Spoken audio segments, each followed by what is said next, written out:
दी local journalist studio में हमारे दरमियान में जो मेहमान तशरीफ़ लाए हैं और WBCS के एक्सपर्ट कहे जाने वाले आतिफ सिद्दीकी साहब हैं, इनका खैर मकदम करते हैं। और उर्दू दुनिया अदब के लिए और ख़ासकर तारीख़ के हवाले से भी अगर देखा जाए तो हिफ्ज़ुर रहमान साहब के अपने खिदमात हैं कलकत्ता की सरज़मीन पे, उनका भी मैं इस्तकबाल करता हूँ। और मोहम्मद रफ़ी साहब जो WBCS के बच्चों को तैयारी दे रहे हैं और अपना एजुकेशन कोचिंग सेंटर भी चला रहे हैं, गरीब बच्चों तक पहुंचने की कोशिश कर रहे हैं रोशन मुस्तकबिल की तलाश देने के लिए, इसलिए मैं रफ़ी साहब का भी इस्तकबाल करता हूं। खिजरपुर में परवेज़ अख्तर साहब एक ऐसी शख्सियत है जिन्हें उर्दू अदब की दुनिया भी पहचानती है और तालीमी हैसियत में माहिरीन की हैसियत रखते हैं। आज आपका दी लोकल जर्नलिस्ट के स्टूडियो में इस्तकबाल है। मेरे दरमियान में अयाज खान साहब हैं जो शायर भी हैं और समाजी खिदमतगार भी हैं, इनका भी इस्तकबाल करता हूँ। और रतन दा हमारे साथ हैं जो आतिफ सिद्दीकी साहब के ख़ास दोस्त हैं, हाई कोर्ट में हैं, और उनका भी इस्तकबाल करते हुए आज का जो मौजूद बहस है हमारे दरमियान में, जो राउंड टेबल डिस्कशन में जो मेहमान तशरीफ़ लाए हैं, इनसे मैं आदमन गुजारिश करूँगा कि आप जो बदलते हुए सूरत हाल है मुल्क का और ख़ासकर तो मगरबी बंगाल में WBCS का लेके एक तहरीक चली है और बहुत से लोग कन्फ्यूज़न है, लेकिन लोगों ने WBCS हुकूमत मगरबी बंगाल के आने के बाद से है WBCS के बच्चे तैयारी भी करे हैं और कामयाब भी हुए हैं। बहुत कामयाबी के साथ जो है ये लोग अपनी अपनी मंजिल के तरफ रवा दवा हैं और काफ़ी कामयाबी में, इन बच्चों की कामयाबी में आतिफ सिद्दीकी साहब और इनके जो ऑर्गेनाइजेशन हैं इनके बड़े खिदमात हैं। बहरहाल WBCS में एक बात यहाँ उभर के ये आई कि उर्दू को कुछ दिनों पहले एक्सक्लूड कर दिया गया था। अभी अभी ममता बनर्जी ने किसी प्रेस मीट में ये कहा कि जो है जो उर्दू के जो मसाइल हैं, उर्दू के मसाइल पर संजीदगी से गुफ्तगू करते हुए उर्दू को फिर से WBCS के लिए जो है इंक्लूड किया गया है। तो ये जश्न और ये खुशी जो है एक तरह से मगरबी बंगाल में कलकत्ते में मनाई जा रही है। इसके लिए जो तंजीमें काम की हैं, जो तंजीमें तहरीक चलाई थी, उन तंजीमों ने अपने अपने तौर से जो मुस्लिम मिनिस्टर्स हैं, जैसे मेयर कलकत्ता मेयर फरहाद हकीम साहब से मिले, उन्होंने भी अपना तयक़ुन दिया कि इंशाअल्लाह ताला मैं कोशिश करूँगा। नदीमुल हक जो मेंबर राज्यसभा हैं, उन्होंने भी अपनी कोशिश से जो है और WBCS के बच्चों को यकीन दिलाए थे, और ये इस यकीन के बाद जो है आज के दिनों में ये तमाम चीज़ें सामने आ रही है। जावेद अहमद ख़ान साहब ने भी ये बताया था कि जो बच्चे डिमोरलाइज हुए हैं, इंशाअल्लाह ताला उन बच्चों को जो है हौसला अफजाई की जाएगी। और इत्तेफाक से जो है WBCS में जब ये कामयाबी मिली है और हुकूमत ने ये ऐलान किया है कि उन बच्चों के लिए जो है WBCS का जो 300 पेपर है या उर्दू को जो एक्सक्लूड किया गया था वो इंक्लूड कर लिया गया। इसी तरह से एक और ख़ुशी की बात यह है कि मगरबी बंगाल उर्दू एकेडमी की नई कमेटी की तश्कील हुई है। नई कमेटी उर्दू के फ़रोग के लिए, इल्म के लिए, तालीम के लिए काम करेगी। इन तमाम चीज़ों के हवाले से आज जो राउंड टेबल डिस्कशन रखा गया है, इसमें मैं हिफ्ज़ुर रहमान साहब से ख्वाहिश करूँगा कि वो आज अपने तासुरात इस सिलसिले में क्या कहना चाहेंगे, बयान फरमाएँ। हिफ्ज़ुर रहमान साहब।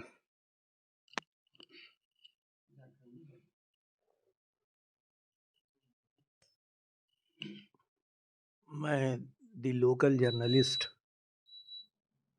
मुख्तार फरदीन साहब का शुक्रगुज़ार हूँ कि उर्दू ज़बान की बका, उसके मसाइल और अभी चुकता हुआ सवाल कि WBCS में उर्दू को इंक्लूड करना या उसको हटाना, प्रिविलेज देना या एक्सक्लूड करने के सिलसिले से जो कन्फ्यूज़न्स हैं, उस सिलसिले से गुफ्तगू के लिए अहले इल्म हज़रात की एक मीटिंग इन्होंने बुलाई है।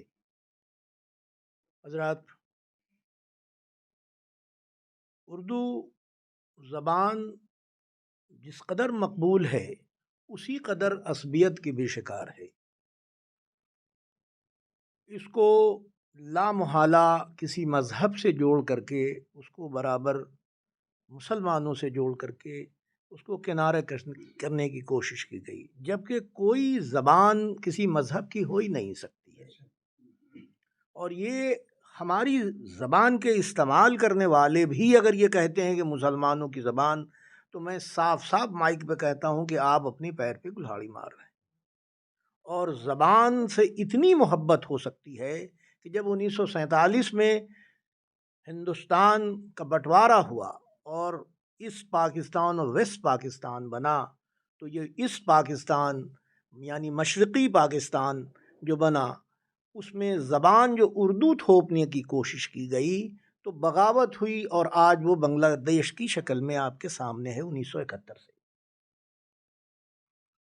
बंटवारा इसलिए हुआ था कि साहब मुसलमानों का अपना एक सेफ मुल्क होना चाहिए, लेकिन ये दूर दूर तक सोचा नहीं गया था बड़े बड़े पॉलिटिशियंस ने, इंटेलेक्चुअल्स ने उस वक्त, कि भाई ज़बान की बुनियाद पे भी बगावत हो जाएगी और पाकिस्तान का एक हिस्सा बांग्लादेश बन जाएगा। इसलिए उसी पस मंज़र में आज हमारी ज़बान का हक़ नहीं मिलता है, उसको दबाया जाता है, कुचला जाता है, तो चोट लगती है, अश्कबार होता हूँ, आदमी सड़क पे आता है। ममता हुकूमत के हम लोग शुक्रगुजार हैं कि साहब इन्होंने असेंबली में इसको सेकंड लैंग्वेज का ऐलान किया, बड़ी अच्छी बात है, गैजेट भी हुआ। जो 34 साल तक लेफ्ट हुकूमत न कर सकी थी, वो एक ऑर्डिनेंस के ज़रिए से उन्होंने ये किया था, जिस पे तहरीकें चलती रहीं, जिस तहरीकों से मैं भी जुड़ा रहा था, लेकिन वो न कर सके। ये दे तो दिया एलानिया, लेकिन अमल न कर सकी हमारी मोहतरमा ममता बनर्जी, और उसके जगह खाली रही टीचर्स की।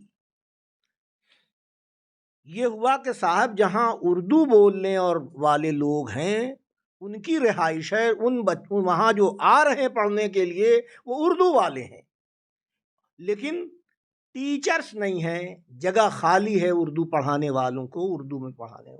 वो जगह इतनी खाली हो गई कि अखबारों में आ गया हाल के 6 महीना और 1 साल के अंदर में कि 4,500 और 5,000 और 7,000 स्कूल बंद किए जा रहे हैं। आपने क्या किया? ममता दी, कोई अमल नहीं किया गया। ये बात हुई कि अगर उसको सिर्फ माइनॉरिटी स्टेटस ऐलान कर दिया जाए तो ये सारे मसाइल हो जाएंगे, जगह भी फुलफिल हो जाएगी, स्कूल का इंफ्रास्ट्रक्चर भी बेहतर हो जाएगा, लेकिन ऐसा नहीं हो सका। उसमें माइनॉरिटी स्टेटस आपको डिक्लेयर करना था, और दूसरा शेड्यूल कास्ट, शेड्यूल ट्राइब्स के लिए जो रिजर्वेशन सेंट्रल गवर्नमेंट की तरफ से होता है, आपको अप्रोच करना था सेंट्रल गवर्नमेंट से, वो भी अप्रोच नहीं किया गया या नाम नेहाद किया गया। इसलिए बात वैसी दबी हुई रही, स्कूल बंद हो गए, खंडहर हो गए। चलिए साहब, और हमारी ज़बान का इस्तेमाल उर्दू के जानने वालों पे एक कारी ज़र्ब लगी। दूसरी तरफ ये कि साहब जब उर्दू स्कूल का इंफ्रास्ट्रक्चर बेहतर नहीं रहेगा तो हम अपने बच्चों को भेजेंगे कैसे? तो ये हम आपस में भी लामहला टकराते हैं कि साहब हमारे बच्चे तो उर्दू के स्कूल में जाने, भाई हमने बच्चों की कैरियर के लिए ना हम स्कूल में भेजना चाहते हैं, तो वो स्कूल का ढांचा ही ऐसा नहीं रहा कि जहां बच्चों को भेजा जा सके। तो इस पे अगर हम जिम्मेदार हैं तो हुकूमत भी भरपूर बराबर की जिम्मेदार है, जिसने बेतवज्जही की है। अब ज़रा आगे चलते हैं साहब, तो ये हाल पे 3 साल पहले क्या साहब, ये पुलिस सर्विसेज में ये था कि एक उर्दू का पेपर दे दें तो साहब उनका ये दाखला हो जाएगा, लेकिन वो रोक लगा दिया गया, और इस पर ममता हुकूमत को कितनी अपील की गई, लेकिन उस पर कोई सुनवाई नहीं हुई। अब लेटेस्ट जिस वजह कर इस तरद्दुद को लेकर के हम लोग बैठे हैं कि इस गुज़श्ता मार्च 2023 में एक नोटिफिकेशन, एक गवर्नमेंट का सर्कुलर, एक गैजेट निकाल दिया कि 100 नंबर का 3 पेपर यानी 300 नंबर का पेपर आपको बंगला का क्वालिफाई करना है, यानी 30-30 नंबर के 3 अगर वो लाएंगे तभी आप WCBCS में क्वालिफाई करने के लिए आगे बढ़ सकेंगे, अपीयर हो सकेंगे। क्वालिफाई करना तो अलग है, ये ऐसी बंदिश हुई कि मत पूछिए। अच्छा, उसमें ख़ास सिर्फ ये नहीं कि आपको अल्फ़ाबेट्स की जानकारी होगी, आपको बंगला लिटरेचर के बारे में भी जानना होगा, और इतनी गहराई है, बंगला लिटरेचर बहुत रिच है, बहुत रिच ज़बान है अपने तौर से, वो कौन दे पाएगा? तब ये करते करते करते ये हुआ कि साहब बहुत सी मीटिंग हुई, प्रोटेस्ट हुए, जो है हमने खुद तहरीक चलाई और उर्दू मजलिस के प्लेटफॉर्म से 17 जून को बड़ा प्रोग्राम हुआ, 20 जगह हम लोग ये मिले और बहुत सी तंजीमों ने अपने तौर से उसकी आवाज़ उठाई कि साहब इसको रोका जाए, इसको ख़त्म किया जाए। लेकिन अभी तक कुछ ऐसी बात सामने नहीं आई है रिटन।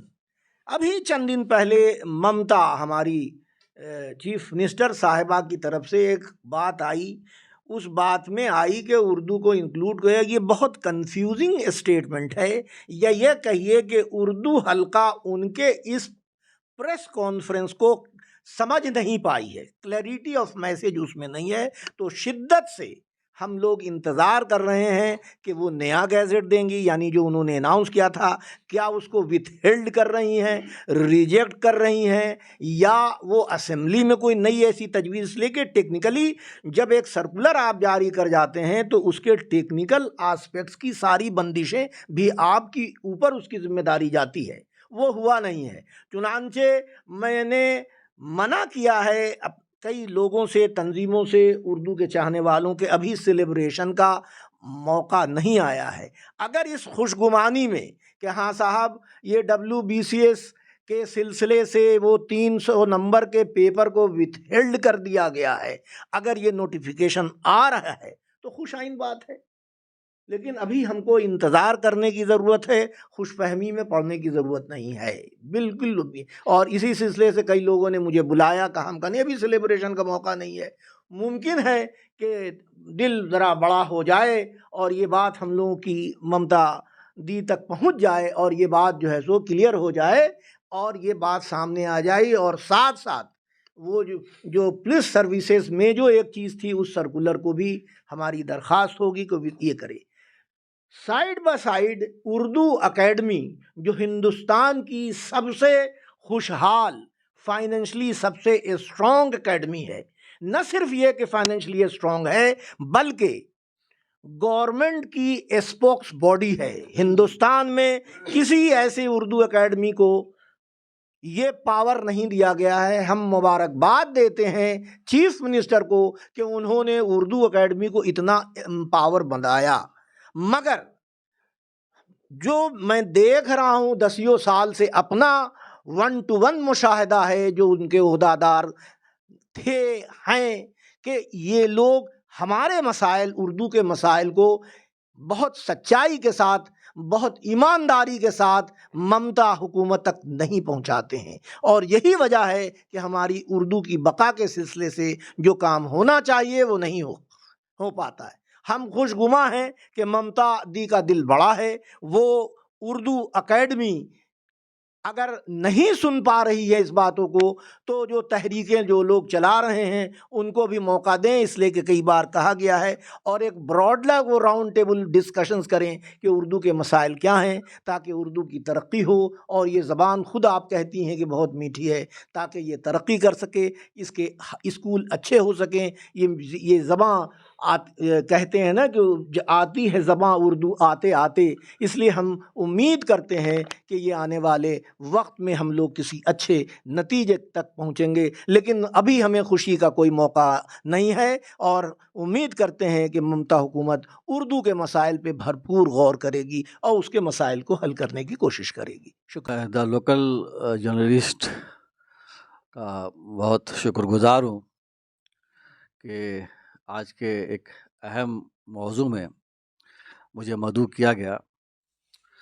और जैसा कि मौजू है, मैं इस मौजू को इस मानों में बहुत अहम समझता हूँ कि इस मौजू का ताल्लुक़ ज़रिया माश से है, हमारी ज़बान से है। और किसी भी ज़बान का ताल्लुक़ ज़रिया माश से जितना गहरा होता है, उसके फ़रोग़ पाने की इम्कानात बढ़ जाते हैं, उसका दायरा और वसी हो जाता है। बिलखुसूस उस ज़बान से मुंसलिक नई नस्ल के लड़के और लड़कियां जो है उस ज़बान की तरफ ज़्यादा तवज्जो देते हैं तालीमी मैदान में।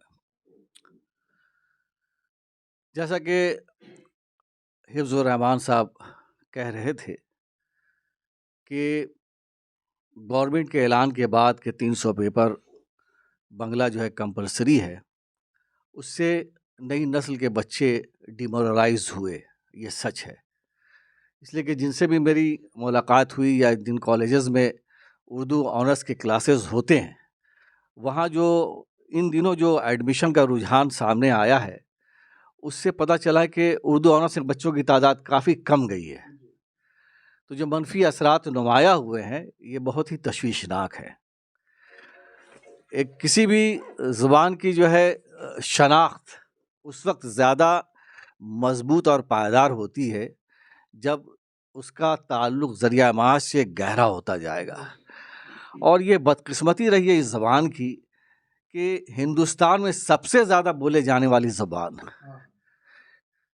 हिंदुस्तान की सबसे मकबूल ज़बान, लेकिन हर जगह इस ज़बान के साथ सियासत कर रहे हैं लोग, चाहे वो हुकूमत हो या फिर बहुत सारे अदारे हों। हुकूमत बहुत सारे वादे करती है। माजी में भी हमारा तजुर्बा रहा है कि 34 साला दौरे इक़्तिदार में कुछ वादे हुए, लेकिन जब उन वादों की रोशनी में देखते हैं तो अमली तौर पर ऐसी बातें सामने नहीं आई जहाँ पे सरकार की नीयत जो है वाज़ा हो जाती है और हम लोग उस पर रश करते कि वाकई सरकार ने काम किया है। ममता बनर्जी जब आई तो उन्होंने आते ही ऐलान किया, इस ज़बान को दूसरी ज़बान का दर्जा दिया और कुछ मखसूस इलाके में जो है ऐलानात करवाए कि इस ज़बान से काम होंगे, लेकिन जो नतीजा या रिज़ल्ट जिसके बुनियाद पे आपकी नीयत का इज़हार होता है, वहाँ भी हम लोगों को मायूसी हाथ लगी। और इस मायूसी से तशवीश में इजाफ़ा हुआ कि जिस खुशगवार तस्वुर के तहत हम लोग ममता बनर्जी की तरफ देख रहे थे और उनको हम लोगों ने सराहा, क्योंकि ममता बनर्जी की खूबी ये है कि वो उर्दू के बहुत अच्छे अच्छे अशार अपने प्रोग्राम में, अपनी तकरारी में सुनाती हैं और लोग उर्दू वाले जो है दिल खोल कर तालियां बजाते हैं और क्या कहते हैं, दिल से जो उनको सराहते हैं। तो हम समझते हैं कि दिल से जो बात निकलती है, असर रखती है, तो ममता बनर्जी पर इसके असरात पड़े। इसी वजह से उन्होंने जो है उर्दू अकेडमी को जो है काफ़ी ख़तीर रकम दी और दूसरे मामलात में ऐलानात किए, आलिया यूनिवर्सिटी में जो है उर्दू का शोबा खुलवाया, है ना। तो ऐलानात के साथ साथ कुछ काम भी ऐसे सामने आए कि हम लोग के जो इम्कानात थे वो और बड़े हो गए।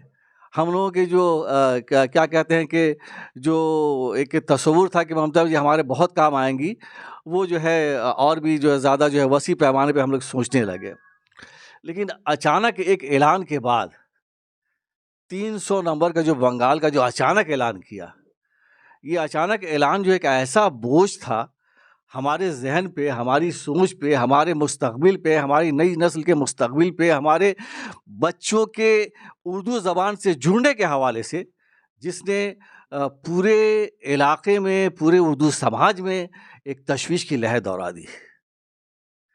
और मज़े की बात यह है कि तमाम जो हमारी तंजीमें हैं, कुर्बान जाइए कि सब 1.5 ईंट की मस्जिद बनाकर सब शोर वावेला और गलगला मचा रही हैं और सब एक दूसरे पे नुक्ताचीनी कर रही है। कोई उस पे उंगली उठा रही है, कोई उस पे उंगली उठा रही है। लेकिन सवाल जो है, हम बार बार कहता हूँ इस बात को, इससे पहले भी मैंने कई बार कहा कि देखिए, आप कोई तहरीक चलाएं तो जब तक आपका जो दानिश्वर तबका है, आपका वो तबका जो तहरीक चलाने के हुनर से वाकिफ़ है और वहाँ पे जहाँ इक़्तिदार तक आपको बात पहुँचाई जा सकती है, उस तक पहुँचने का जो तजुर्बा रखता है, सबको मिलाइए और साथ साथ चलिए। गिव एंड टेक का पॉलिसी है, सीधा दीजिए और लीजिए का मामला है। मेहरबानियाँ कोई हुकूमत, हमने आज़ादी के बाद से देखा है कि कोई मेहरबानी कोई हुकूमत करती वर्ती नहीं है। आपकी वोट बैंक की अहमियत क्या है, उस तनाजुर में वो आपको जो है फैसिलिटीज़ देती है, सहूलत देती है और फिर आपके लिए जो है ऐलानात करती है। तो बढ़ा के हाथ जो उठा ले मीना उसी का है। तो आप जब बाहमी तौर पे सब मिल के एक प्लेटफॉर्म पे नहीं आएंगे तो आपकी आवाज़ ज़ोरदार नहीं होगी। तो हमने ये भी देखा कि यहाँ पे जितने दानिश्वरान हैं, जो अदारे चला रहे, तहरीका चला रहे, सब जो अलग अलग तौर पे क्रेडिट ले रहे कि साहब मैंने ये किया, मैंने ये किया, मैंने ये, मैं की रट में जो है हम कितने खीमे में बैठे हैं, ये सामने आ जा रहा है। तो इन सब कमज़ोरियों पे हमें नज़र रखनी है। और अभी जो एक ऐलान सामने आया, इसमें भी लोग अलग अलग ढंग से जश्न मना रहे हैं कि भाई हमारी वजह से हुआ, हमारी वजह से हुआ, जबकि ये एक ऐलान है, महज ऐलान है। जो आतिफ साहब ने भी इस हवाले से बात कही और हमारे हिफ्ज़ुर रहमान साहब ने बात कही कि ये ऐलान है, अभी तक इसका इम्प्लीमेंट हुआ नहीं है। जब होगा तो हम फिर जश्न मनाएंगे। फिर भी वहाँ पे ये सवाल रह जाता है कि ये 100 नंबर का मामला है, लेकिन वो 300 नंबर जिसने हमारे खदशात को जगा दिया, उसका क्या हुआ? क्या उसे हटा लिया गया? तो हमें कोई खुशगुमानी पालने की ज़रूरत नहीं है। अगर फरहाद या हकीम साहब ये कहते हैं कि भाई आप लोग को घबराने की बात नहीं है, या हमारे जावेद साहब ये अगर कहते हैं कि घबराने की बात नहीं है, तो बेशक वो मिनिस्टर हैं, उनके असर और रसूख ज़्यादा है, वो इस तरह के हिम्मत अफ़ज़ा जुमले बोल सकते हैं। लेकिन हम लोग कमज़ोर लोग हैं, हमें फ़ौरन छोटी-छोटी बातों पे, छोटे-छोटे वादों पे एतबार नहीं होता, घबरा जाते हैं। तो हमें यकीन है कि कुछ दिनों के अंदर ममता बनर्जी की जानिब से या हुकूमत की जानिब से ऐसा नोटिफिकेशन आएगा जो खदशात के छाए हुए बादल को हटाकर हमें फिर जो है खुश करेंगे। और जो रही बात कि सबसे मैं मुअद्दबाना तौर पे दरख्वास्त करूंगा, जो लोग तंजीम चला रहे हैं, अदारा चला रहे हैं, कि प्लीज़ आप लोग 1.5 ईंट की मस्जिद बनाने के तस्वुर से बाहर निकले और मिलकर लाए-अमल तैयार करें। आपने दीगर रियासतों में नहीं देखा कि आपके अकड़ ने आपकी क्या हालत कर दी है? आप दर-दर भटक रहे हैं, आपकी एकेडमी खाक छान रही है। उर्दू वहाँ पे किस हाल में आप नहीं देख रहे हैं दीगर रियासतों में? तो ये अलग हो के राग अलापने का जो मामला है उससे बाहर आएँ और यकजहती के साथ, मोहब्बत के साथ एक प्लेटफ़ॉर्म पर आकर अपने दानिश्वरों की राय के ज़रिए लाए-अमल तैयार करें। तो मेरा यकीन है कि आपकी आवाज़ मज़ीद ज़ोर-आवर होगी और उसकी रसाई इक़्तिदार वक़्त के कानों तक पहुँचेगी।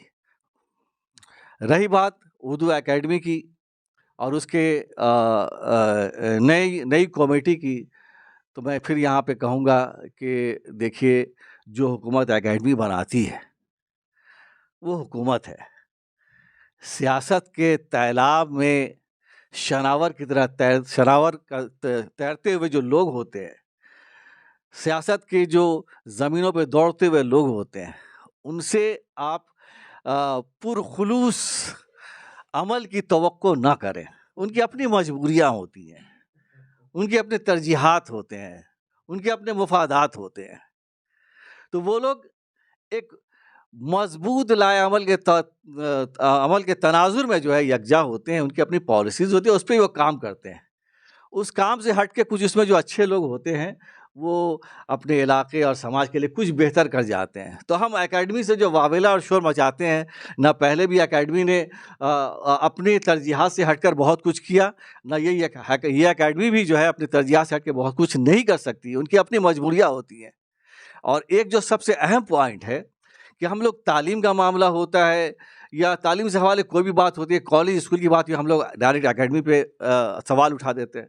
नहीं, एकेडमी का एक मखसूस काम है, वो आपके कल्चरल प्रोग्राम के लिए है, वो आपकी जो है अदबी प्रोग्राम के लिए है, तालीमी प्रोग्राम के लिए जहाँ जहाँ बातें पहुँचानी चाहिए उसका भी आपको शऊर होना चाहिए। हर बात हम एकेडमी से नहीं कर सकते, एकेडमी का एक लिमिटेशन है। तो वो एकेडमी जिस हद तक फंक्शन कर सकती है, आप वहाँ पे जाएँ, उनसे सवालात कायम करें। सर सैयद अहमद ने बहुत वाज़ा पैगाम दिया था कि अगर आपको काम निकालना है, अगर आपको यूनिवर्सिटी बनानी है, अगर आपको अपना मुस्तकबिल संवारना है, तो आपको हुकूमत वक़्त के दरमियान रह के अपनी ज़हानत से अपने मुस्तकबिल को संवारना होगा। आप लड़ाई लड़ के, नए-नए मुहाज़ पे लड़ाई लड़ के कोई काम नहीं कर सकते हैं। तो इत्तेहाद, इत्तफ़ाक़ और ज़हानत की रोशनी से ही आप अपने मुस्तकबिल को रोशन कर सकते हैं। और मैं यही कहूँगा, मैसेज दूँगा आज लोकल जर्नलिस्ट के इस प्लेटफ़ॉर्म से तमाम अपने दानिश्वरों को कि प्लीज़ सब कोई मिलें और इस पे लाया-अमल तैयार करें। अगर रिज़ल्ट मुस्बत आता है, खुशगवार आता है, तो खुशामदीद कहें। अगर नहीं आता है तो फिर मिल-जुल कर वो आवाज़ बुलंद करें जिसकी गूंज हुकूमत वक़्त को भी मजबूर कर दे। शुक्रिया, बहुत-बहुत शुक्रिया। शुक्रिया फ़रदीन साहब। WBCS में जो 300 नंबर का जो मामला बहुत दिनों से चल रहा है और अभी ये खबर मिली कि इसको ख़त्म कर दिया गया। लेकिन नोटिफिकेशन आने के बाद ही पता चलेगा कि इसमें कितना सदाकत है। कल मैं एक जगह एक प्रोग्राम में था, वहाँ पर मुझे पता चला कि इस मामले को लेकर बहुत सारी तंजीमों ने अपने अपने तौर पे तहरीक चलाई, लेकिन क्या ममता बनर्जी तक कोई डेलीगेशन गया? तो वहाँ से पता चला कि सिर्फ 3 शख्स का नाम लिया गया, मौलाना फजलुर रहमान साहब, मौलाना शफीक साहब और उनके अलावा और 1-2 शख्स थे। यही लोग गए और ममता बनर्जी ने उनसे कहा कि ये मामला खत्म। यही चीज़ अभी तक गूंज रही है। अभी इन बातों के बाद में एक 4-5 शख्स फिर गए फजलुर रहमान के पास। ममता बनर्जी के पास कोई नहीं जा पा रहा है, सीएम के पास कोई नहीं जा रहा है। वहां जाने के बाद में फजलुर रहमान साहब के पास उन्होंने कहा निसार साहब और उनके साथ में और भी कई लोग थे। तो सब जाने के बाद में उनको बताया कि ममता बनर्जी ने जो सीएम ने जो ऐलान किया है इसमें कितनी सदाकत है। तो उन्होंने कहा कि अब मैं बात करूंगा, उसके बाद ही बताऊंगा। तो टोटल जो भी खबर आएगी वो फजलुर रहमान साहब जो है और मौलाना शफीक साहब जो वही देंगे। तो हम लोगों को चाहिए कि हम लोग फिक्रमंद ज़रूर हैं, बहुत सारे लोग, पूरा बंगाल फिक्रमंद है, तो हम लोग कांटेक्ट करें फजलुर रहमान साहब से और जितनी तंजीमें हैं सब फजलुर रहमान से जाके कम से कम पूछें कि क्या खबर आई है। एक ये मामला। दूसरा कि अक्सर व बेशतर हुकूमत कुछ ना कुछ देती है और हम लोग तो चाहती करते हैं कि ये मिले, ये मिले, ये मिले। तो कभी कभी ऐसा होता है कि एक चीज छीन के दे दे, तो नया कुछ मिला नहीं, वही छीन ले, वही दे दे, उसी में हम लोग खुश हो जाते हैं। तो लगता है कि ये भी एक मामला हो, अल्लाह करे ऐसा ही हो, उसी में हम लोग खुश हैं। और कभी कभी लगता है कि हुकूमत ये देखती है कि क्या आप सोए हुए हैं या जगे हैं। तो एक ऐलान के बाद में तहरीकें जब चली तो लोगों उनको समझ में आया कि लोग अभी जगे हुए हैं, तो बेदार लोगों की ही बात सुनी जाती है, सोए हुए लोगों की नहीं। मैं ममता बनर्जी का शुक्रिया अदा करता हूं कि आने वाले दिनों में उम्मीद है कि बहुत सारा काम जो उर्दू के मामले में हो या अक़लियत के मामले में हो वो करेंगी। चूंकि हमारे पास कोई अभी बदल नहीं है हर लिहाज से, तो हम लोग आज 2013 से आपके साथ में हैं और इंशाअल्लाह आने वाले दिनों में भी हम लोग आप और सिर्फ आपको के साथ हैं। अब आपके ऊपर जिम्मेदारियां और बढ़ जाती हैं कि आप हम लोगों के लिए मुस्बत काम जो है वो क्या क्या करें, ऐसा काम जिससे लोगों को फायदा हो, नौकरी के सिलसिले में, तालीम के सिलसिले में। सिर्फ रमजान के दिनों में आके अफ्तार पार्टी खाने से आप मेरी नहीं हो जाएंगी। उर्दू शेर डाइस से पढ़ देने से आप मेरी नहीं हो जाएंगे। आप वो सब काम करके दिखाइए जिससे अक़लियतों को फायदा हो, गरीबों को फायदा हो, हर वो शख्स को फायदा हो जो बंगाल में है, जो जिंदगी गुजार रहे हैं। ये सिर्फ अक़लियत के अलावा भी जो मजदूर तबका है, जो तालीम जिन लोगों को नहीं मिल रही है, उन लोगों को किस तरह से तालीम याफ्ता करना है, एजुकेशन किस तरह उन तक पहुंचाना है, इसके तरफ भी आपको देखना है। और बहुत दिनों से मैं सुन रहा हूं कि इंग्लिश मीडियम स्कूल जो 1 to 4 करने का कुछ मामला चल रहा था, वो अभी तक खटाई में है। मेरे इलाके में तो अभी तक कोई स्कूल ऐसा नहीं हुआ। जो कॉरपोरेशन का जो स्कूल हुआ करता था, पहले कुछ तो बंगला तो पढ़ते थे या हिंदी या उर्दू तो पढ़ते थे, इंग्लिश का ख्वाब देखा कि वो भी खत्म हो गई। नजर आ रहा है आप लोगों को? नहीं। तो इस पे भी थोड़ा ध्यान दिया जाए। और भी बहुत सारी बातें हैं, लेकिन याद तो आती, मैं तो कोई मुकर्रिर हूं नहीं कि हर बात मेरे सीने में रहे और धड़ाधड़ निकलते जाए। ये तो फरदीन साहब की मोहब्बत है, जिन्होंने माइक दे दिया और जो मेरे दिल में था मैंने कह दिया। और मैं शुक्रिया अदा करूंगा तृणमूल कांग्रेस का और हमारे ममता बनर्जी का कि कम से कम ज़बानी तौर पे उन्होंने कह दिया। अब नोटिफिकेशन में भी जो मामला है वो कर दे, ताकि हम लोग सही तरह से खुश हो जाए। बहुत शुक्रिया। बहुत बहुत शुक्रिया द लोकल जर्नलिस्ट और फरदीन साहब का, आपने मुझे ये प्लेटफॉर्म दिया बोलने के लिए। देखिए, मैं जो काम कर रहा हूँ, ऐसे जगह पे काम कर रहा हूँ जहाँ पर लोग उर्दू ज़्यादा बोलते हैं और उर्दू से प्यार मुझे भी है। लेकिन मैं उर्दू के लिए नहीं, उर्दू वालों के लिए काम कर रहा हूँ, क्योंकि मैं जानता हूँ कि लोगों से ज़बान से लोग नहीं होते हैं। तो जो प्रैक्टिकली मैं देख रहा हूँ, किसी भी एग्ज़ाम में क्या चीज़ की ज़रूरत है, किस तरीके से मुझे प्रिपरेशन कराना चाहिए, मैं उसको जहन में रखता हूँ। तो उसके लिए इंग्लिश का जानना बहुत ज़रूरी है, जैसे आतिफ़ सर ने भी कहा। इसके अलावा अभी जो बंगाली है, 300 का पेपर मैंडेटरी कर दिया गया है। प्रीलिम्स में आपको क्वालिफ़ाई करना होगा 30% मार्क्स ला करके। तो उसके लिए बहुत सारी तहरीकें चल रही हैं। लेकिन मेरा मानना है, तहरीकें चल रही हैं, ठीक है, वो अपना काम करेंगे, पता नहीं कितना दिन लगे, वो रिवर्स होगा कि नहीं होगा।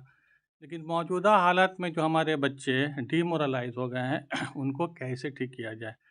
क्योंकि आप किसी भी चीज़ को अगर अचीव करना चाहते हैं, किसी चीज़ को पाना चाहते हैं, तो सबसे वर्स्ट कंडीशन को सोच करके आपको अपनी तैयारी करनी चाहिए। आज टीएमसी है, कल को इससे भी कोई भयानक आ जाएगा, कोई और पार्टी आ जाएगी। फिर आप क्या करेंगे? तो मेरा मानना है कि हम दूसरों को उंगली दिखाने के पहले ये देखें कि हम खुद क्या कर रहे हैं। सरकार ने जो फैसिलिटी दे रखी है, हम उसको किस तरीके से यूटिलाइज कर रहे हैं, इसके बारे में हमको पहले सोचना चाहिए। जो नहीं दिया उसके लिए लड़ेंगे ज़रूर, लेकिन जो है उसका तो सही इस्तेमाल करें। जैसे कि अभी सर ने कहा कि स्कूल में बहुत सारे टीचर्स नहीं हैं, इंफ्रास्ट्रक्चर नहीं है। बात सही है, बिल्कुल सही, मैं मानता हूँ। वहाँ बच्चे किसके पढ़ते हैं? मेरे बच्चे पढ़ते हैं। तो अगर सरकार नहीं कर रही तो क्या मेरी जिम्मेदारी नहीं है? क्या हमारे अंदर इतना भी औकात नहीं है कि हम अच्छे टीचर्स रख करके खुद पैसा दे करके उन्हें वहाँ पर रखें ताकि वो बच्चों को पढ़ा सकें? हमको बहुत एक वक्त अफसोस हुआ कि मैं एक स्कूल में बैठा था, तो वहाँ के हेड मास्टर ने कहा, टीचर ने कहा कि रफ़ी साहब, मुझे बायोलॉजी पढ़ाने के लिए एक टीचर चाहिए, जो गेस्ट टीचर जिसको बोलते हैं। तो मेरी एक स्टूडेंट थी, वो बायोलॉजी की थी। मैंने उसको फ़ोन किया, बोला कि बेटा तुम पढ़ा दो यहाँ। बोले सर हम पढ़ा तो देंगे, पूछे पहले कितना देंगे? तो हम बोला होगा 8-10 हज़ार तो देंगे। तो उसने कहा, सर ने कहा नहीं नहीं, मैं 8-10 हज़ार नहीं दूंगा, एक कमेटी देगी, 2 से 3 हज़ार रुपये मिलेगा। अब आप सोचिए कि जो लड़की मास्टर की भी है, वो 2-3 हज़ार रुपये में आपके यहाँ आके पढ़ाएगी क्लास में, और जब बाहर निकल के देखेगी कि एक स्वीपर उससे ज़्यादा पैसा ले रहा है, तो उसका क्या हाल होगा? तो आप तो बेइज्जत कर रहे हैं, पढ़ाई का आप मजाक उड़ा रहे हैं। तो ये तमाम चीज़ें हैं जिसको हमें सोचना चाहिए कि जो चीज़ मेरे पास है, हम उसको सही तरीके से इस्तेमाल कर रहे हैं कि नहीं कर रहे, एक बात। दूसरी बात यह है कि हमारे पास क्वालिटी एजुकेशन नहीं, जो बेस लेवल में काम होना चाहिए। हम लोग टॉप लेवल में काम कर रहे हैं, जैसे WBCS की तैयारी करा रहे हैं, UPSC की तैयारी करा रहे हैं, लेकिन जहाँ से प्रोडक्ट आ रहा है, मतलब जहाँ प्राइमरी स्कूल है, वहाँ का हालत देखिए कितना ख़राब है। तो पहले हम समझते हैं कि वहाँ पर काम करने की ज़रूरत है। अगर अच्छे बच्चे निकलेंगे शुरू से ही, तो आगे उनको जो है ना, कोई कंपटीशन की तैयारी के लिए किसी इंस्टीट्यूट में जाने की ज़रूरत नहीं होगी। मैं एक एग्ज़ाम्पल दे रहा हूँ आपको कि मेरे पास जितने भी बच्चे आते हैं पढ़ने के लिए, जब मैं उनसे पूछता हूँ कि बेटा तुम्हें ज़िंदगी में क्या करना, तुम्हारा एम्बिशन क्या है, तो कोई जवाब नहीं मिलता है, ना तो गार्जियन से और ना ही बच्चों से। या बहुत ज़्यादा वो तो डॉक्टर, इंजीनियर, इस तरीके से बोल देते हैं। तो हम लोगों को चाहिए कि बच्चों का सबसे पहले गोल सेट करें, और गोल सेट मेरे ख्याल से 7-8 में ही हो जाना चाहिए। मैं एक एग्ज़ाम्पल दे रहा हूँ, जब WBCS की बात चल रही है तो चलिए WBCS का एग्ज़ाम्पल ले लेता हूँ कि मैंने किसी बच्चे को गोल सेट कर लिया कि उसको WBCS ऑफिसर बनना है। तो WBCS का जब ऑफिसर बना तो बच्चों को उसी वक्त पता हो जाना चाहिए कि इसका सिलेबस क्या है, कितने बच्चे अपियर होते हैं, सैलरी क्या मिलेगा, एडवांटेज क्या है, डिसएडवांटेज क्या है। ये सब चीज़ें जब बच्चों को और उसके गार्जियन को जब पता होगा तो उसी तरीके से वो तैयारी कराएंगे। अब अगर मान लीजिए क्लास 8 से ही हमने गोल सेट कर दिया, सिलेबस पता 8, 9, 10 का ही होता है, सर को पता ही है, इससे ज़्यादा तो कुछ होता नहीं है। कॉन्सेप्ट बेस आपको एजुकेशन देना है। अगर वो तैयारी क्लास 8 से करता है तो 3 साल स्कूल लेवल, 2 साल HS में, 3 साल जो उसको लग जाएगा ग्रेजुएशन में, 8 साल के बाद एलिजिबल होगा। तैयारी 8 साल की उसने ऑलरेडी कर ली है, प्लस उसके हाथ में 8 से 9 अटैम्प्ट रहेगा देने के लिए। अब आप बताइए कि वो बच्चा टारगेट अचीव करेगा कि नहीं करेगा, उसको कहीं जाने की ज़रूरत नहीं है। तो काम इस लेवल से अगर हम लोग करेंगे तो जाहिर सी बात है कि ये सरकार आती रहेंगी जाती रहेंगी, वो अपने फ़ायदे के लिए अपना काम करेंगे, हम चिल्लाते रहेंगे, हमें वही मिलेगा जिनसे उनको फ़ायदा है, हमारे फ़ायदे के लिए वो कुछ नहीं देंगे। तो उधर ध्यान देने की ज़रूरत नहीं, अगर मिलता है तो मिले, ठीक है, जो लोग तहरीक का काम कर रहे करें। इधर भी काम करने की ज़रूरत है कि हम अपने लेवल में कैसे कर सकते हैं, तो इस पर हम लोग को ज़्यादा जोर देने की ज़रूरत है। इसी के साथ मैं अपनी बात खत्म कर, थैंक यू वेरी मच। ये अयाज साहब की बात में एक गुफ्तगू में एक बात सामने आई कि कारी फजलुर रहमान साहब से मिला जाए, और उनके साथ एक और मौलाना थे, उनसे मिला जाए। तो इस सिलसिले से आपको बताएं कि एक बयान आया था जो अखबार मशरिकी में तस्वीर के साथ, कि उन्होंने ये कहा था कि साहब ये जो गवर्नमेंट ने ये सर्कुलर निकाला है वो ख़त्म हो जाएगा, ममता ने उनसे कहा है। तो ये बहुत सारे लोगों ने उन तक अप्रोच किया, कोई जवाब नहीं मिला था।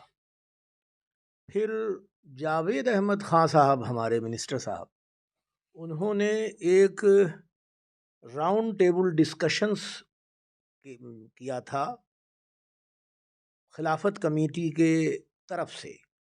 उसमें मुख्तलिफ उर्दू की तंजीमें और सो कॉल्ड इंटेलेक्चुअल्स को बुलाया था। उसमें यह हकीर भी शरीक था, उर्दू मजलिस के और लोग भी थे उसमें, नुमाइंदा शख्सियतें।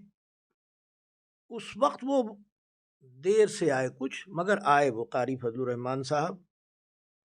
और इस हकीर ने तकरीबन मेरे ख़्याल से 100 लोग होंगे, नुमाइंदा शख्सियतें। मैंने ये सवाल किया था कारी फजलुर रहमान साहब से इसी तरह, उसका उन्होंने कोई जवाब नहीं दिया। आखिर में इख्तिताम में जावेद साहब ने ये कहा कि साहब दुआ कर दीजिए, तो उन्होंने दुआ किया था। बहुत सारे मैंने अहम नुकात उस सिलसिले से बात रखी थी कि साहब क्या करना चाहिए, बल्कि तनकीद भी मैंने की थी जावेद साहब से के सामने कि भाई जो आप गवर्नमेंट को जो दिखा रहे हैं कि ये चीज़ होना चाहिए, वो सब इंग्लिश में था, और खिलाफत कमेटी के तरफ से पुष्ट पे जो बैनर लगा था वो भी सब अंग्रेज़ी में था। तो हमने कहा भाई उर्दू की बात हो रही है, और उस पर से जो सेक्रेटरी उनके, उन्होंने जो ये किया था उसमें लग रहा था कि बंगला के फ़रोग़ की बात ज़्यादा हो रही है, उर्दू के फ़रोग़ की बात नहीं हो रही है। ये भी मैंने कहा था। मैंने यहाँ तक कि ये कहा कि ऐसा लगता है कि शादी हो गई है लेकिन दुल्हन का पता नहीं। ये अल्फाज थे मेरे। सब सन्नाटा हो गया था सैकड़ों के बीच में, बगले झांक रहे थे लोग, और उन्होंने आज तक कोई जवाब नहीं दिया। तो ये क़िबला व काबा हमारे, बल्कि बहुत से प्लेटफॉर्म पे मैं अपनी गुफ्तगू में कहता हूँ उलमा और मुफ्तियान से माजरत के साथ, तो आपको जवाब जब सामने, मैं 5 अगस्त 2023 की बात कर रहा हूँ जी, और भी लोगों से ये क्या कोई जवाब नहीं आया, वो खामोशी से खामोश, इसलिए आपकी ये बात हो गई। दूसरी बात, परवेज़ भाई ने जो बातें कहीं, आप लोगों की बातें बड़ी कीमती हैं, परवेज़ भाई ने जो बातें कहीं अपने तौर से वो दर्द है कौम का, मिल्लत का, ज़बान का। ये उसमें एक बात ज़रा मुझको मौजूदा दौर में उर्दू अकेडमी के लिमिटेशंस पे उन्होंने कहा कि वो अदब और लसानियात और हमारी उर्दू तहज़ीब के फ़रोग़ के लिए है। बुनियादी तौर से आप सही कह रहे हैं, मगर मैंने अपनी गुफ्तगू में जो बात कही थी कि अकेली उर्दू अकेडमी पूरे हिंदुस्तान में है जो गवर्नमेंट की स्पोक्स बॉडी भी है, और आपको अपने मसाइल वहाँ पहुँचाने हैं और उनको उनकी जिम्मेदारी है कि वो गवर्नमेंट तक पहुँचाएं। इसलिए मल्टी डायमेंशनल लिंग्विस्टिकली और एकेडमिकली जो प्रॉब्लम्स हैं हम वहाँ पहुँचाएं, और वो उसके लिए अवेयर भी हैं। और इस सिलसिले से मैंने गुफ्तगू की है। मैंने ये कहा कि जो प्राइवेट स्कूल्स हैं इंग्लिश मीडियम, वहाँ एक पेपर अगर उर्दू का दाखिला आप लोग करा दो, आपके पास पैसे हैं, आप उन्हें पैसे दे दी, तो इसलिए कि उर्दू ज़बान का कारी नहीं रहेगा तो फिर ये आप उर्दू अदब और उर्दू की किताबें छपवा के क्या होगा। जो 25 साल आप देखें कि फ़ारसी को बोलने वाला कौन रह गया है, उसी तरह ये ज़बान को पढ़ने वाला कौन रहेगा। जहाँ रोमनाइजेशन ऑफ द लैंग्वेज हो रहा है, उर्दू URDU में लिखी जा रही है, हमारे मसाइल और हमारी शादी और सारे हो रहे हैं, तो इसलिए उर्दू का कारी बढ़े, उर्दू के पढ़ने वाले बढ़ें। ये एक दर्द, एक तहरीक, एक तसव्वुर जो है बड़ी मुस्तहकम अगर उर्दू अकेडमी लाती है तो दुआएं भी होंगी, और यही बुनियादी आज की ज़रूरत है। वरना मैंने कई बार कहा है, कई शोरा के रिसेप्शन में, उनके इस्तकबालिया में उनके कलाम के, भाई आप इस लायक हैं कि हम इस्तकबालिया दें, मगर आपके कलाम को पढ़ने वाला न रहेगा तो फिर ये 25 साल बाद क्या हालात होंगे।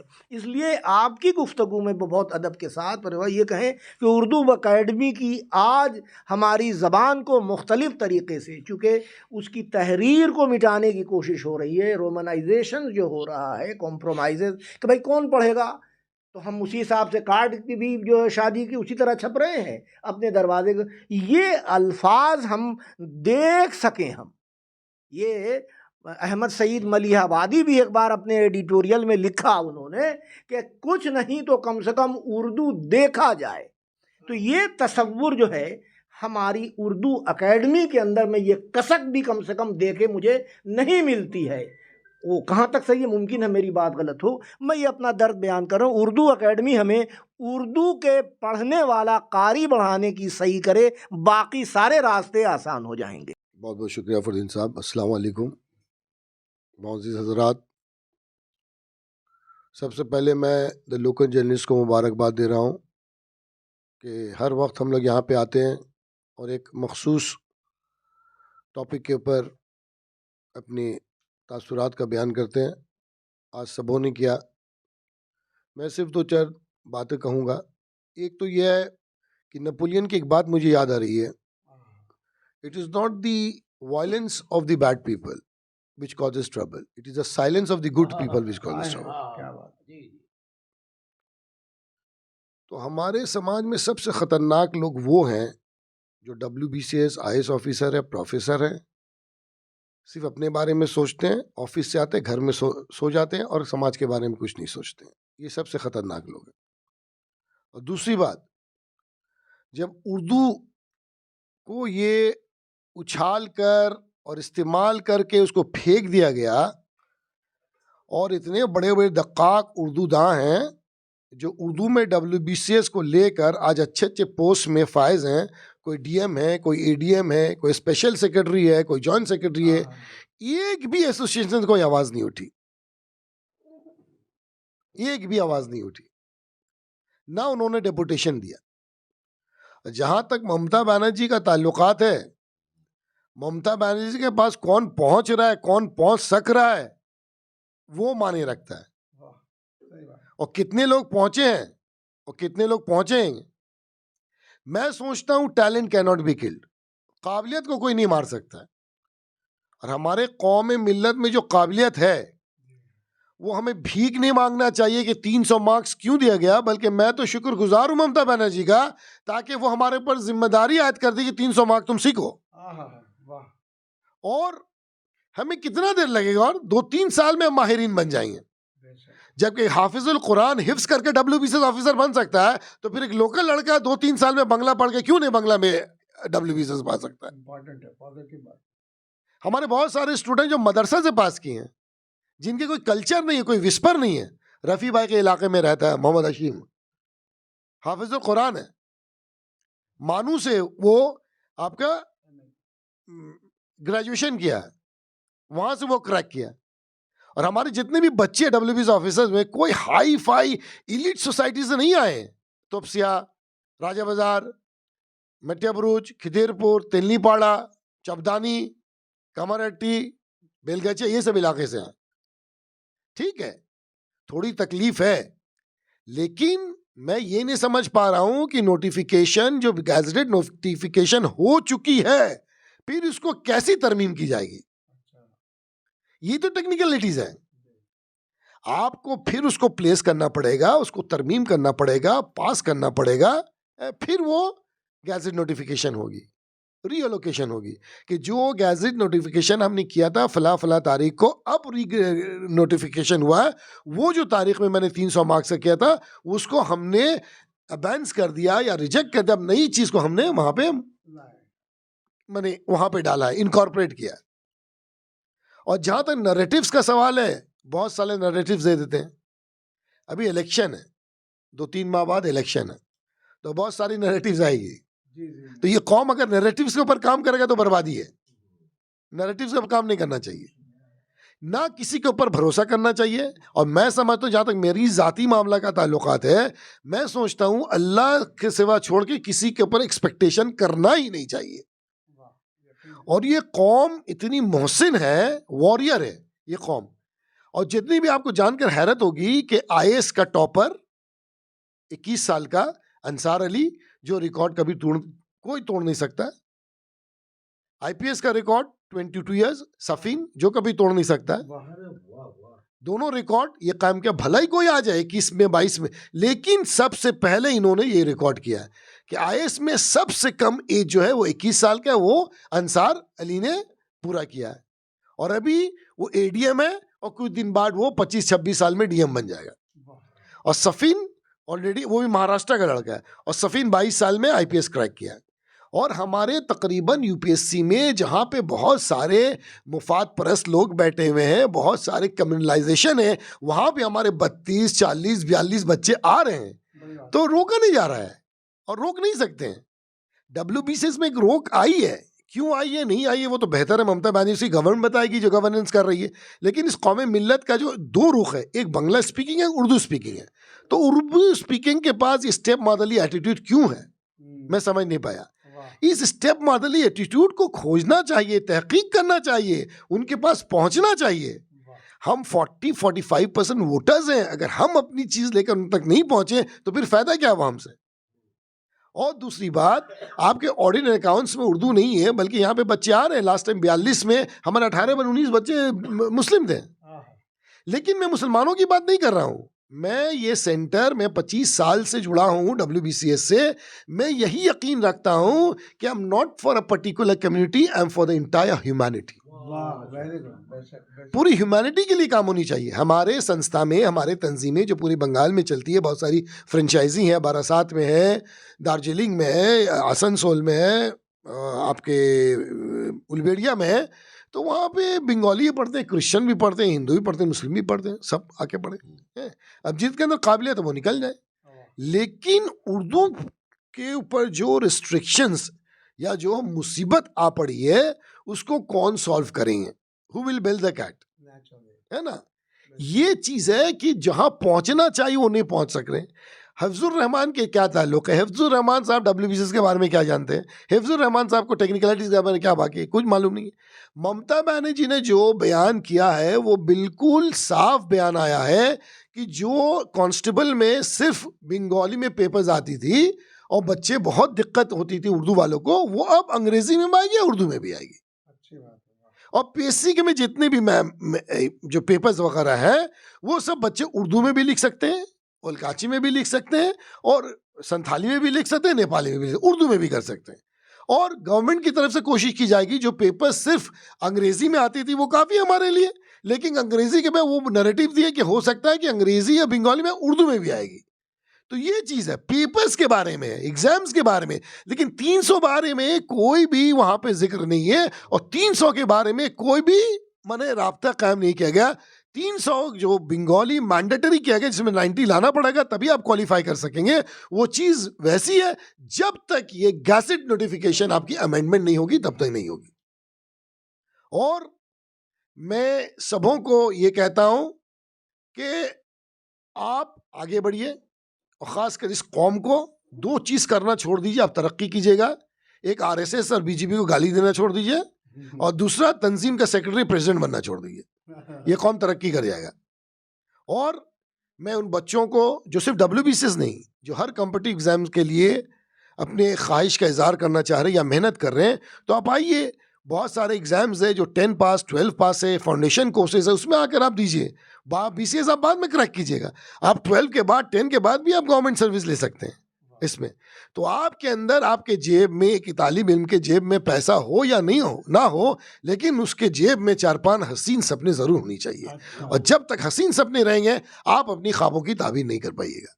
मैं ममता बनर्जी जितने भी दिगर लीडरान हैं, है ना, जो बार बार अपनी नैरेटिव्स बयान कर रहे हैं, लोगों को किस तरह खुश रखेंगे या सेलिब्रेशन कराएंगे, ये क्या कराएंगे, जब तक अमली जामा नहीं पहना जाए हम किसी के मोहताज ना रहें। बल्कि मैं ये कहता हूँ कि जितने भी हमारे स्कूल्स हैं, कॉर्पोरेशन स्कूल्स हो या प्राइवेट स्कूल्स हो या गवर्नमेंट स्कूल्स हो, आप बहुत सारे स्कूल्स में, शायद आप लोगों को नहीं मालूम है, क्लास 1 से बांग्ला की शुरुआत हो चुकी है, पढ़ाई हो चुकी है। हमने भी अपने WBCS में 2 साल कबल मुझे ये फीलिंग्स मिल रही थी कि ये बंगाली आएगी और उर्दू के ऊपर एक हमला होगा, तो मैंने 2 साल पहले ही मैंने बांग्ला की क्लास शुरू कर दी, जहाँ हमारे रतन दास पढ़ाते हैं बंगाली। हमने शुरुआत कर दी, क्योंकि हमें ये नहीं, ये होगा तो कुछ चेंजेस होंगी। आप ये मत समझे कि 300 पूरा निकाल देगा या ये कहता है, ऐसी कोई बात नहीं है। शुरुआत के दौर पे आपको क्या करना चाहिए था, 20-25 मार्क्स के आपको रखना चाहिए था, एक छोटी बंगले की, ये आप उसमें अगर क्वालिफाई करते हैं ठीक है। 300 मार्क्स इज अ मैसिव, ये मोमेंटम देता है, एक माउंटेन आपके ऊपर ये कर दिया। जो लड़के बच्चे हमारे उर्दू वाले कभी क ख ग से आगे नहीं बढ़े, उनको आपको लिखना दे जाएगा, ऐसे दिया जाएगा, लेटर्स दिया जाएगा, अनुवाद दिया जाएगा, ग्रामर दिया जाएगा, कहाँ से वो कवायद करेंगे, वो कभी पढ़े नहीं है। ये तो गवर्नमेंट की लापरवाही, रिस्पॉन्सिबिलिटी है। हिंदुस्तान में जितने भी स्टेट्स हैं, हर स्टेट्स में क्लास 1 से रीजनल लैंग्वेज है, यहाँ पे क्यों नहीं किया गया? 34 साल भी नहीं किया गया, उसके बाद भी नहीं किया गया। तो अब हमारे ऊपर जिम्मेदारी आयद है कि हम अपने बच्चों को बंगाली की तालीम दें, और कॉम्पिटिटिव एग्जाम्स के लिए 3 चीज की बहुत जरूरत है।